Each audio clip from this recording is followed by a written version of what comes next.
राठौर और आप देख रहे हैं नेक्स्ट 9 न्यूज। 2024 में लोकसभा चुनाव होने जा रहे हैं और इन लोकसभा चुनाव से पहले सियासी सरगर्मियां काफी तेज हो चुकी हैं।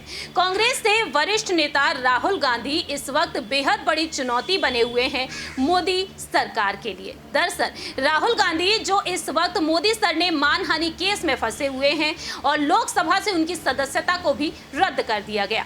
गुजरात हाईकोर्ट ने ऐसा फैसला सुनाया जो राहुल गांधी के पक्ष में नहीं है। अब देखा जाए, ये कहा जा रहा है कि राहुल गांधी सुप्रीम कोर्ट की तरफ रुख कर सकते हैं। दूसरी ही तरफ देखा जाए तो राहुल गांधी बड़ी बड़ी चुनौतियां दे रहे हैं मोदी सरकार को। दरअसल आपको बता दें कि लोकसभा चुनाव से पहले महागठबंधन जिस तरह से हुआ है, वो महागठबंधन एक बेहद बड़ी चुनौती बना हुआ है। दूसरी ही तरफ साल के अंत में 4 राज्यों में विधानसभा चुनाव होने जा रहे हैं, तेलंगाना और साथ ही साथ देखा जाए तो छत्तीसगढ़, राजस्थान, मध्य प्रदेश में। इस बीच देखा जाए तो इन चारों ही राज्यों का दौरा करते हुए नजर आ रहे हैं राहुल गांधी। कुछ दिनों पहले ही वह तेलंगाना पहुंचे और तेलंगाना में जीत हासिल करने के लिए वह कई बड़े अहम फैसले लेते हुए नजर आए हैं। लेकिन अब देखा जाए तो तेलंगाना के वारंगल पहुंचे हैं देश के प्रधानमंत्री नरेंद्र मोदी जी, जहां पर उन्होंने मंच से कई विकास कार्यों को लेकर ऐलान किया। लेकिन दूसरी ही तरफ देखा गया कि केंद्रीय मंत्री नितिन गडकरी ने भी डंके की चोट पर अपनी बात रखी है। नितिन गडकरी का कहना साफ तौर पर रहा है कि तेलंगाना में वह किस तरह से विकास करते हुए देखे जाएंगे। जी हां, केंद्रीय मंत्री नितिन गडकरी ने डंके की चोट पर अपनी बात रखी है। क्या कुछ कहा है, सुनिए जरा। परम आदरणीय प्रधानमंत्री जी, परम आदरणीय राज्यपाल महोदय जी, कैबिनेट में मेरे सहयोगी किशन रेड्डी जी, आदरणीय बंडी संजय जी और उपस्थित सभी भाई और बहनों, आदरणीय प्रधानमंत्री जी के नेतृत्व में इस 9 साल की विशेषता रही है कि उन्होंने इंफ्रास्ट्रक्चर डेवलपमेंट के लिए हाईएस्ट प्रायोरिटी दी है। गति शक्ति योजना के द्वारा अलग अलग इंफ्रास्ट्रक्चर के प्रोजेक्ट्स में प्लानिंग से लेकर इम्प्लीमेंटेशन तक एक कोऑपरेशन, कोऑर्डिनेशन एंड कम्युनिकेशन भी प्रस्तापित हुआ है। यह हाईवे बनाते समय विशेष रूप से प्रधानमंत्री जी ने जो 120 एस्पिरेंट डिस्ट्रिक्ट निकाले हैं, जो 500 ब्लॉक्स जो सोशली, इकोनॉमिकली, एजुकेशनली बैकवर्ड है, उनके विकास में ये रोड कैसे उपयोगी होंगे, इसका भी विचार किया गया है। मुझे बहुत खुशी है कि तेलंगाना में अभी तक 1,10,000 करोड़ के प्रोजेक्ट कुछ कंप्लीट हुए, कुछ ऑनगोइंग है, कुछ शुरू हुए हैं। पर विश्वास है मुझे कि 2024 समाप्त होने के पहले हम तेलंगाना में 2 लाख करोड़ रुपए का निवेश करेंगे और तेलंगाना का रोड इंफ्रास्ट्रक्चर बहुत ही अच्छे क्वालिटी का बनाएंगे। केवल नेशनल हाईवे का काम हो रहा ऐसा नहीं है। तो नागपुर से विजयवाड़ा, जिसमें आज पैकेज का भूमि पूजन प्रधानमंत्री जी कर रहे हैं, ये 594 किलोमीटर है। इसकी कीमत 16,000 करोड़ है और तेलंगाना में इसकी लेंथ 401 किलोमीटर है। इस हाईवे से स्वाभाविक रूप से काफ़ी बड़े प्रमाण पर यहाँ विकास होगा। विशेष रूप से यह हाईवे महाराष्ट्र, तेलंगाना और आंध्र प्रदेश से गुजर रहा है और 288 किलोमीटर का जो कॉरिडोर है वो ब्राउन फील्ड है, यानी ग्रीन है। पहले यहाँ रोड नहीं है और इसके कारण हम लोग डिस्टेंस को भी कम करने जा रहे हैं। नागपुर विजयवाड़ा एक्सप्रेसवे का 402 किलोमीटर तेलंगाना राज्य से गुजर रहा है और ये महाराष्ट्र के जियोगांव से तेलंगाना राज्य सीमा तक प्रवेश करता है। तेलंगाना राज्य में आसिफाबाद, मंचेरियल, पेदप्पल्ले, जयशंकर, भूपालपल्ली, हनुमाकोंडा, वारंगल, खम्मम इस जिले से गुजरता है और विजयवाड़ा के पास मिलता है। Singareni thermal plant, NTPC, Kaleshwaram lift सिंचाई परियोजना, खम्मम, वारंगल उद्योग, धार्मिक और पर्यटन स्थल, इसमें विशेष रूप से इसका उपयोग होने वाला है। मुझे बहुत खुशी है कि जो इंडस्ट्रियल क्लस्टर्स है, लॉजिस्टिक पार्क है, पोर्ट के लिए माल भेजना है, उसके कारण निश्चित रूप से एक्सपोर्ट और इंपोर्ट में भी इससे काफ़ी सुविधा प्राप्त होगी।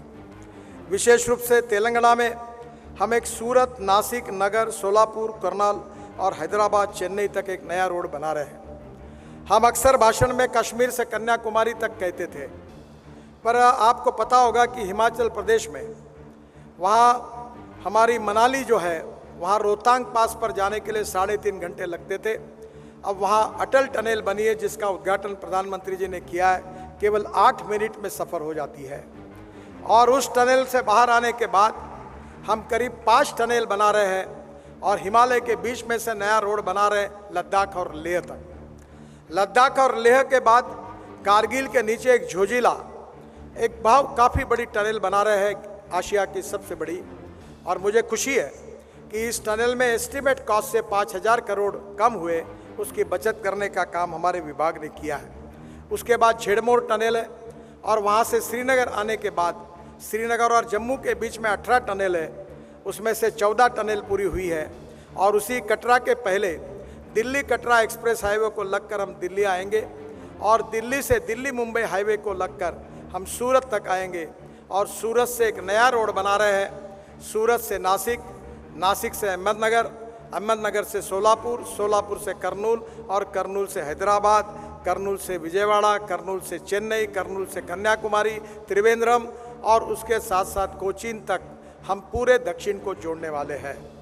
यानी एक प्रकार से मनाली से शुरू करके कश्मीर से लेकर कन्याकुमारी तक आदरणीय मोदी जी के नेतृत्व में हाईवे होगा, जिसके कारण दिल्ली से चेन्नई का डिस्टेंस 320 किलोमीटर कम होगा, लॉजिस्टिक कॉस्ट कम होगी, टूरिज्म बढ़ेगा। हैदराबाद से विशाखापट्टनम 221 किलोमीटर 7,000 करोड़ का रोड हम बना रहे हैं, जो तेलंगाना में 164 किलोमीटर है। इंदौर से हैदराबाद ये नया एक्सप्रेस हाईवे बना रहे ग्रीनफील्ड, वो 787 किलोमीटर है, 18,000 करोड़ का। और उसके साथ साथ हैदराबाद रायपुर ये 325 किलोमीटर 14,000 करोड़ का है। मुझे खुशी है कि ये पूरे हाईवे करीब 1 लाख करोड़ के हैं। इसकी लेंथ 843 किलोमीटर है और तेलंगाना में इसकी कॉस्ट 30,000 करोड़ है। मुझे विश्वास है कि हाईवे नेटवर्क खड़ा होने से उद्योग व्यापार को बढ़त मिलेगी। मैं अक्सर American president John F Kennedy ji के प्रसिद्ध वाक्य को दोहराते रहता हूँ। उन्होंने कहा था कि American roads are not good because America is rich, but America is rich because American roads are good.